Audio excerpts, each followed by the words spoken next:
Howdy folks, Bluesboy Jag here, yet another cigar box guitar. This is an interesting box I purchased off of the internet for a customer. Ouija board. This is a acoustic electric and acoustic electric, I suppose, if I want to use proper English. That is a humbucker pickup, shiny. Pretty cool box.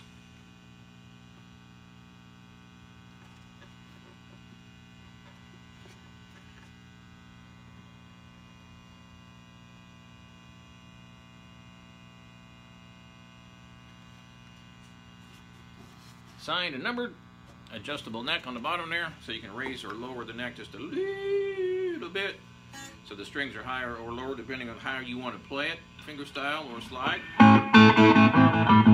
This is a 4-stringer, as you can tell, and this is tuned to an A chord, A, E, A, whoops, A, E, A, C sharp.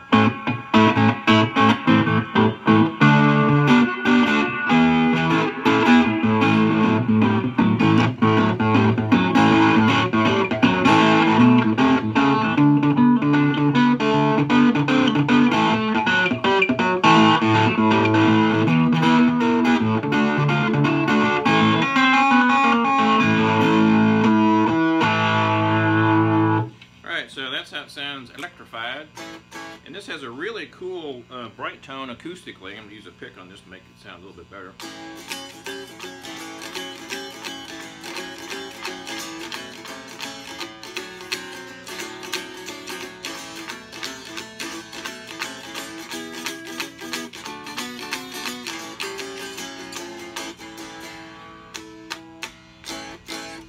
Now, contrary to popular belief, you don't need a big sound hole. That's it right there.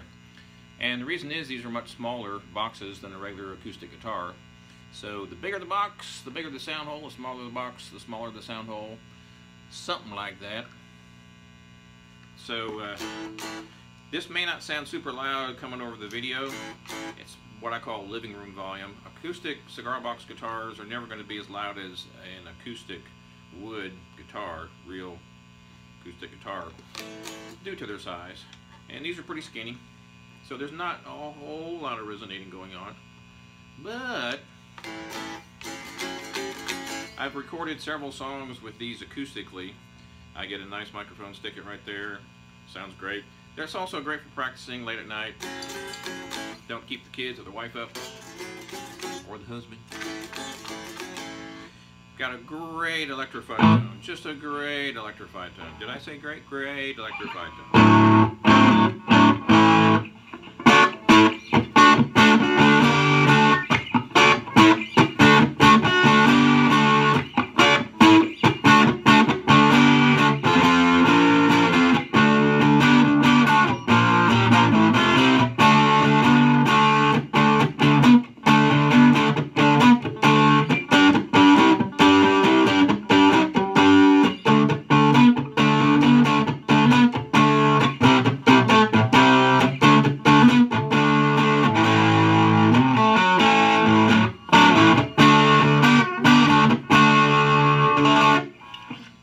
The humbuckers usually somewhere back in here because humbuckers tend to be a little bit more mid-rangey, bassy than the single coils. So if I put the humbucker here, of course, in this case, it would obscure the artwork, so we don't want that. But some boxes I've had, I put them in the middle, and they're just a little bit too bassy for me. And so I like to put them down here, which kind of balances out the tone a little bit, because as everybody knows, the closer the pickup is to the bridge, the more treble you're going to get. The closer to the neck, the more bass you're going to get. So single coils I often put in the middle, somewhere around there, and the humbuckers I usually put somewhere down here because it balances out the tone a little bit. This particular amp has no tone control at all. It's a 1948 Valco, and all it has is a volume control. So it is a perfect amp to test these CBGs with because it's flat. I mean, it's flat. There is no treble, no bass control, no mids, no presence whatsoever on this amp, because back then they didn't think they really needed them, plus this was for a lap steel. Anyway, so it's a great amp to test these with, because if it sounds good flat, oh my goodness, they sound unbelievable with just a little bit of tone added to it. And again, you don't have to, this a trillion bazillion times, you don't have to have a 1948 Valco to make your CBG sound good.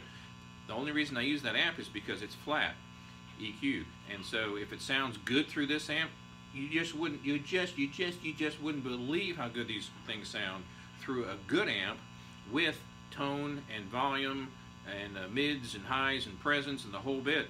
You can tweak it to your heart's content, and oh my goodness, you just would not believe how good these little things sound. This sounds like Keith Richards. This sounds like Keith friggin' Richards right here. Same exact tone.